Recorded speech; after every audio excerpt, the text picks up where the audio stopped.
Ce jeudi 8 janvier 2026, l'AFC 23 rendit un hommage solennel aux victimes du bombardement par drone survenu le 2 janvier 2026 dernier dans le territoire de Massissi. Une attaque qualifiée d'aveugle attribuée au régime de Kinshasa et ses alliés qui a coûté la vie à plusieurs civils innocents.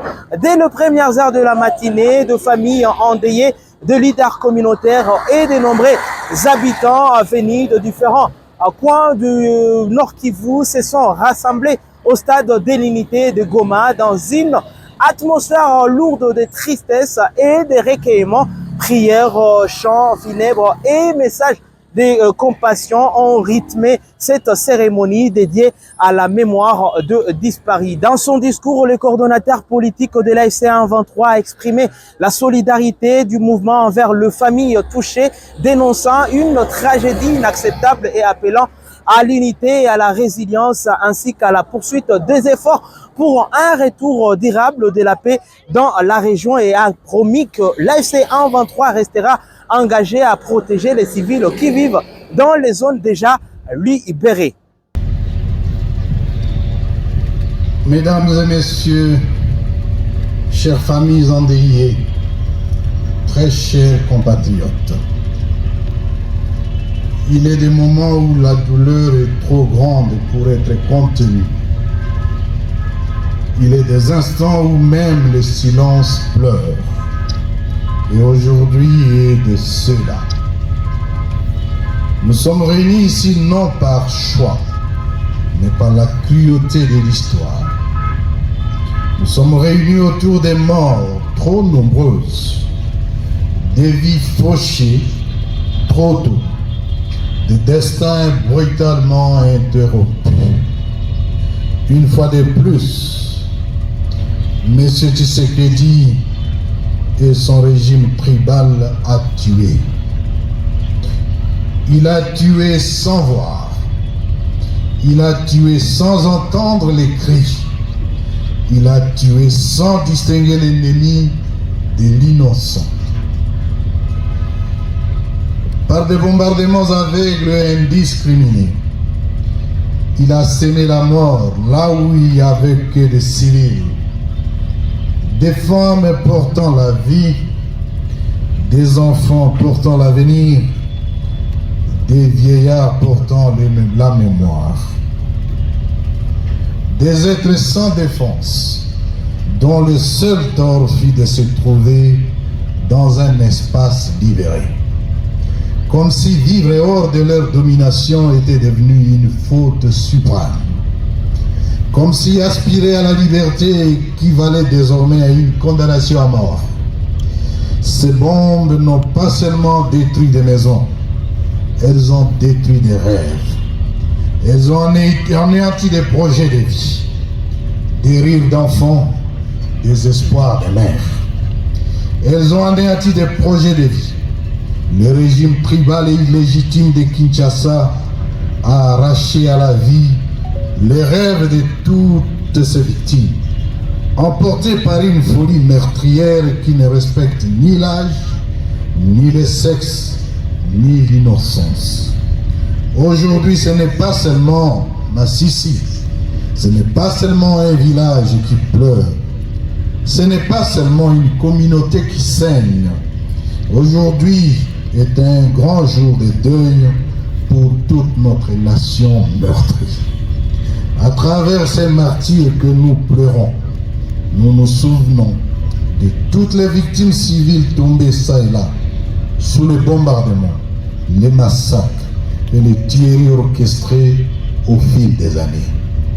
L'allocution de l'administrateur du territoire était poignante là-dessus.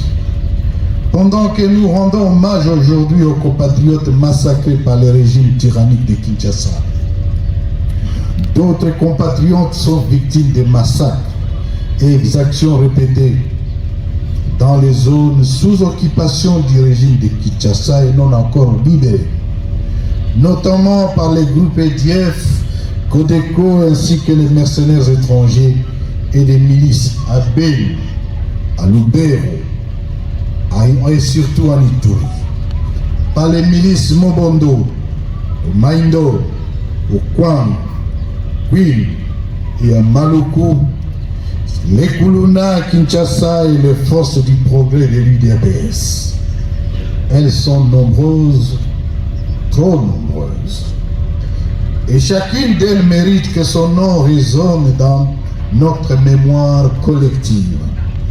Je tiens à rassurer solennellement, au nom de l'Alliance Fleuve Congo, mouvement du 23 mars, les populations des territoires libérés, l'AFCM 23 demeure pleinement engagée à assurer leur protection contre toute menace, d'où qu'elle provienne. La sécurité des civils, la préservation de leur dignité et le respect de leurs droits fondamentaux constituent des priorités absolues de notre révolution constitutionnelle. Le message clair des populations exprimant leur refus de retour des forces responsables du chaos et de l'insécurité a été entendu. Les territoires libérés doivent demeurer des espaces de paix, d'unité, de sécurité et de vivre ensemble, sans exclusion, sans haine et sans persécution. Ne laissons personne réduire ses morts à des simples statistiques. Derrière chaque victime, il y a une histoire. Un enfant qui rêvait de devenir médecin, un autre avocat ou encore un homme d'affaires.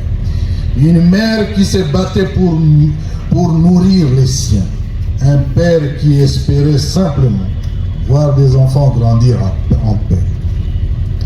Ils n'étaient pas des combattants, ils n'étaient pas des menaces, ils étaient la vie même. Qu'on l'entende plaindre ici et ailleurs, la légitimité mensongère, politique dont se prévaut le régime de Kinshasa ne lui donne aucun droit de tuer la population. Aucune élection, aucune reconnaissance internationale, aucun slogan patriotique ne peut justifier la menace des civils, les massacres des civils. Un pouvoir qui bombarde son peuple perd toute légitimité morale. Un État qui tue ses enfants se condamne devant l'histoire.